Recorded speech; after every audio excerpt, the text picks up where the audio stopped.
The open beta for Throne and Liberty was an interesting experience for me.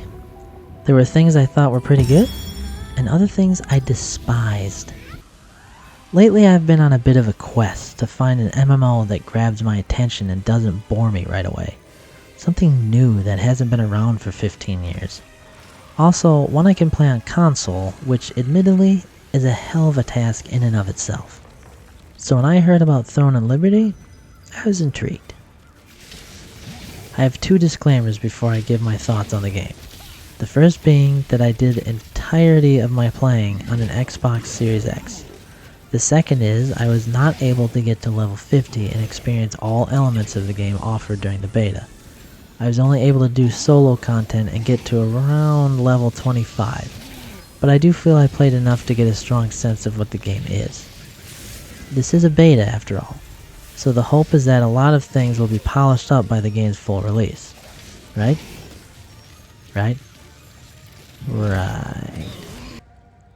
There were your usual glitches, frame rate drops, camera freakouts, and just general jankiness that is to be expected from a beta test. That being said, I never had any game crashing issues. The parts of the story I played through were fine, I guess, but nothing special. I can't really tell you what happened. Nothing jumped out and presented itself as engaging. The voice acting throughout was all over the place. Wait, is that new wolf bait? I was getting worried because the old one didn't work. Adventurer, did you... Oh, you're a real lifesaver! Thank you so much! I'm so happy that you did all this for me! Following Thomas's advice, you visited Adriana, the skills researcher. Adriana told you about how to improve skills using training or improvement books. One moment you have great narrations happening, the next there's a dwarf with a voice that belongs to a kid going through puberty. Who are you? Keepsakes? Yeah, I made them. But I made my last one a long time ago. It's been so long, I can't even remember how to use my tools. It was also strange when there would be a fully voice-acted dialogue that suddenly stopped in the middle of a conversation with a character. It happened quite frequently, but was so strange that I couldn't tell if it was a glitch in the audio, or if it was just that they had abruptly stopped recording that conversation. Like most games these days, you can find waypoints that unlock new sections of the map and fast travel. Every waypoint you unlock gives you an aerial view of the location along with a brief lore narration about the location. Was taken by the Archean Legion. However, Laslan was freed again by the Founders Order, led by Captain Da Vinci. The map itself is easy to read. The fast travel system between the aforementioned waypoints is pretty immediate without any loading screens. I thought that was nice for quickly jumping to and from areas. Though, at full release, it looks like it will cost you gold every time you fast travel. I suppose that's pretty typical in free-to-play RPGs these days. Getting around the land was executed in a unique way with your character shape-shifting into different creatures rather than having mounts. You turn into eagles for flight, tiger-like creatures for running, and an otter or turtles for swimming. Though most of the controls were serviceable, and I emphasize that they were only serviceable, flying was not up to par. It was choppy and the movement was erratic, not matching what I was trying to do with my controller. But the sprinting and water movement felt good enough. Grappling was also an issue though, because it tended to just fling me into the air and bounce me in random directions, even getting me killed a few times. I knew I had to grapple up on a ledge, but the game seemed to have other plans for me.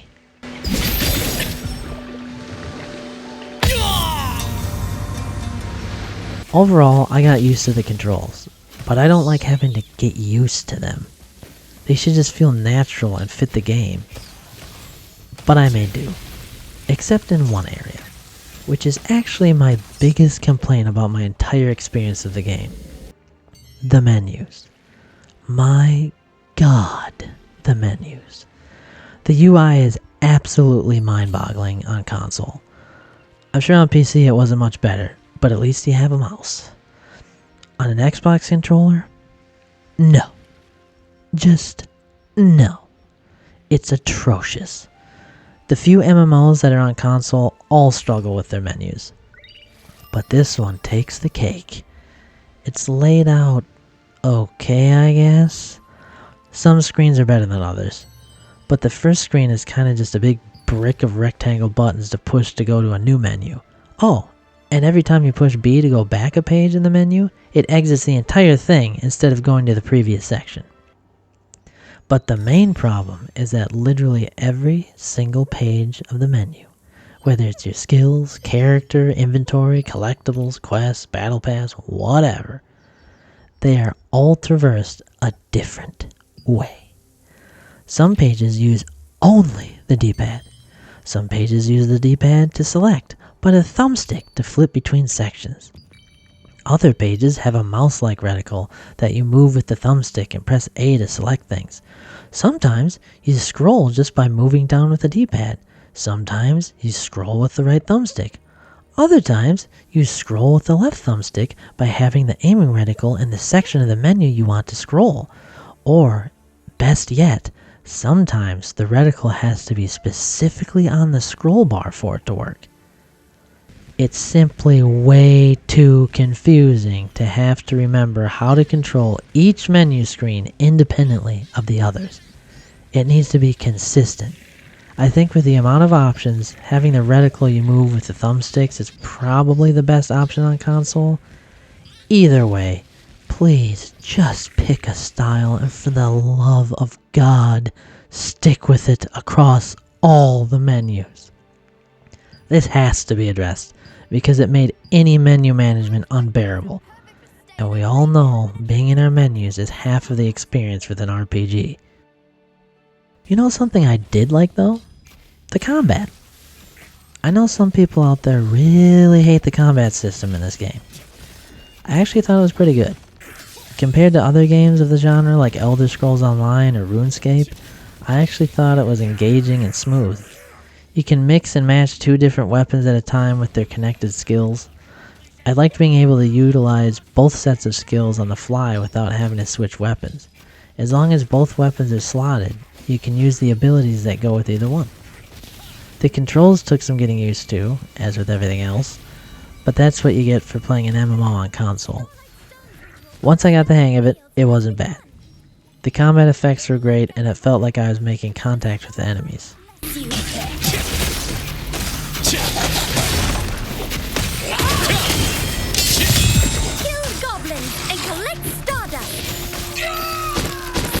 The audio and visuals of the game were both decent. The graphics were crisp and detailed. Some of the locations were nice to look at, like intricate castles, open fields, or shipwreck-filled beaches with creatures running around. I was disappointed I didn't have more time to get a bigger taste of the locales in case there was a better variety. The weapon and magic effects sizzled and exploded with the appropriate sounds.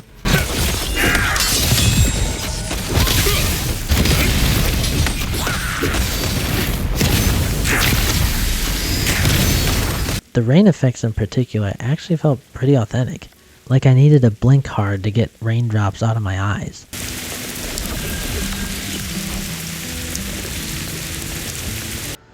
I also enjoyed the music. It wasn't anything unbelievable, but most of it was nice to have in the background as you whittle away the hours of the day grinding.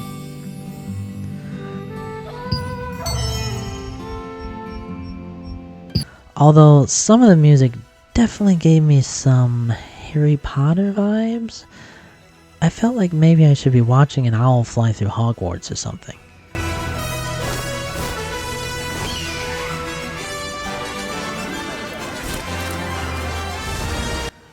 I love me some Harry Potter, but I couldn't help thinking that some of the music was suspiciously close to those movie scores.